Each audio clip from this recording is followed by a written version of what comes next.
সে একটু আর কি শরম পায়, বুঝছেন, ভিডিওর সামনে আসতে শরম পায়, এই জন্য একটু ডিস্টার্ব করতে। যাই হোক গাইজ, আশা করি আপনারা সকলেই ভালো আছেন, আমিও খুবই খুবই ভালো আছি।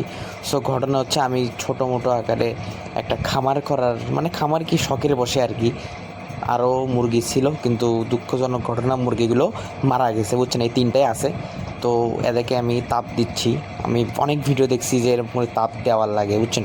সো আমি এইভাবে তাপ টাপ দিয়ে রাখছি। এবং কয়েকদিন আগে আমাদের এখানে হাট হয়েছিল, তুলসীঘাট হাট। অনেকে হয়তো আপনারা যারা গাইবান্ধায় থাকেন তারা চিনবেন।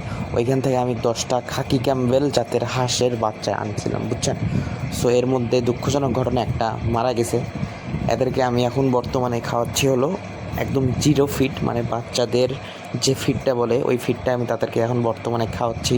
কিছুদিন হলো কিছুদিন আগে যখন নতুন নিয়ে এসেছি, তখন আমি এদেরকে খাবার দিয়েছিলাম হচ্ছে আপনার মুড়ি, পানিতে ভিজাই মুড়ি আর খই।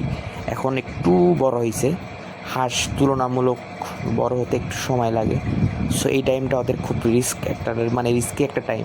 এই টাইমে বেশিরভাগ হাঁস মারা যায়, বুঝছেন। কিন্তু সারাদিন এদের যতই পানির থেকে আমি দূরে রাখি, ঘুরে ফিরে আবার পানির মধ্যেই যায়। এদেরকে আমি দিনে ধরেন যে 5-6 বার আমার রুমের মধ্যে লাইট জ্বালাই, লাইট জ্বালানোর পরে ওদেরকে হিট দিয়ে রাখি, যাতে তাপমাত্রাটা যাতে ঠিক থাকে। তাপমাত্রায় ওদের উপর অনেকটা নির্ভর করে। অনেক ছোট বাচ্চা, এই জন্য ওদেরকে হিট দিতে হয়। এবং অনেকগুলো আমি সব কিছু ইউটিউব দেখেই শিখছি, আমার অতটাও ধারণা নাই। আর যে মুরগিগুলো, ব্রয়লার মুরগিগুলো প্রায় 150-200 গ্রাম হয়ে গেছে, বুঝছেন। আর এটা হচ্ছে আমার পাশের বাসায় থাকে, বুঝছেন। আমার অনেক ক্লোজ, আমার ছোটো ভাই হয়, খুবই দুষ্টু। সো ভিডিও করতে চাচ্ছিল না, কিন্তু আমি ওকে জোর করে ভিডিওর মধ্যে নিয়েছি। আর আমার বউ হচ্ছে সুন্দর সুন্দর শাকের গাছ লাগাইছিল গাইজ, বুঝছেন। গাছগুলো বেশ বড়ই হয়েছিল। আমি ভাবছিলাম যে হয়তো হবে না, পরে দেখতেছি আসলেই পাতা গজাইছে, বড় বড় হয়েছে, বুঝছেন।